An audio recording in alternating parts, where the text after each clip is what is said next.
ஒட்டுமொத்த தமிழினத்தின் காவலராக திகழ்ந்து தமிழினத்தை வளர்த்தெடுத்த முத்தமிழறிஞர் தலைவர் கலைஞர் அவர்களின் புகழை போற்றி அவரது இந்த நூற்றாண்டு நிறைவு நாள் நிகழ்ச்சியில் ஒட்டுமொத்த தமிழினமே இப்படிப்பட்ட ஒரு மகத்தான உழைப்பாளியை, தலைவரை, குடும்பத் தலைவரை கொண்டாடி கொண்டிருக்கும் வேளையில் இன்று கோவையில் தலைவர் கலைஞர் அவர்களின் படத்திற்கு மலர் தூவி உளமாற அவருக்கு அஞ்சலி செலுத்தினோம்.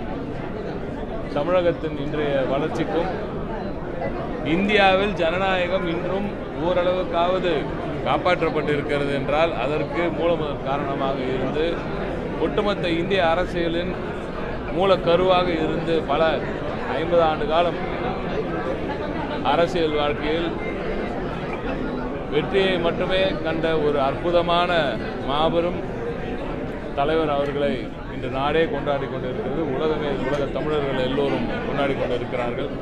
அப்படிப்பட்ட கலைஞர் அவர்களின் வழியில் வந்த நமது மாண்புமிகு முதலமைச்சர் அவர்கள், எங்கள் கழக தலைவர் அவர்கள், திராவிட நாயகன் அவர்கள் இன்று தமிழகத்தை எப்படி அடுத்த கட்டத்துக்கு நகர்த்தி இந்த 3 ஆண்டுகளில் எப்படி மகத்தான பல திட்டங்களை கொண்டு வந்து, மகத்தான நலத்திட்டங்களை கொண்டு வந்து, வளர்ச்சி திட்டங்களை கொண்டு வந்து பொதுமக்களுக்கு, குறிப்பாக தாய்மார்களுக்கு, இளைஞர்களுக்கு, பெண்களுக்கு அற்புதமான பல திட்டங்களை கொண்டு வந்து அவர் செய்திருக்கும் இந்த சாதனையின் வெளிப்பாடாக நாளை மகத்தான ஒரு வெற்றியை 40 தொகுதிகளிலும் திராவிட முன்னேற்ற கழகம் வெல்லும் என்ற அந்த ஒரு அற்புதமான வெற்றியை மக்கள் கொடுப்பார்கள்.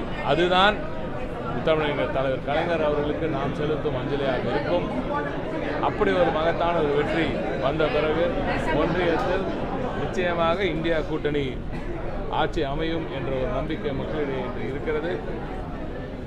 அந்த ஒரு நேரத்தில் மகத்தான வளர்ச்சி மீண்டும் தமிழகத்தின் ஒரு மிகப்பெரிய தொழில் வளர்ச்சி ஆகட்டும், அனைத்து துறைகளின் வளர்ச்சி ஆகட்டும், அனைத்தையும் மக்கள் பார்க்கத்தான் போகிறார்கள். அதை திராவிட நாயகன் நமது முதலமைச்சர் அவர்கள் செய்து காட்டப் போகிறார்.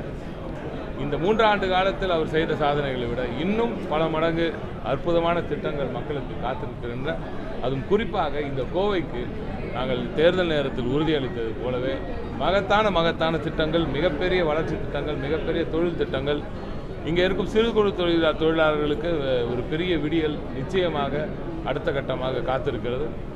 வரப்போகும் இந்த 2 ஆண்டுகள், அதற்கு பிறகும் நடக்கப் போகும் திராவிட நாயகன் அவர்களின் ஆட்சியில் கோவை இதுவரை காண்டிராத ஒரு மகத்தான வளர்ச்சியை நிச்சயம் காணும். பாதகம் செய்பவரை கண்டால் நாம் பயங்கொள்ளலாகாது பாப்பா, மோதி மிதித்து விடு பாப்பா, அவர் முகத்தில் உமிழ்ந்து விடு பாப்பா.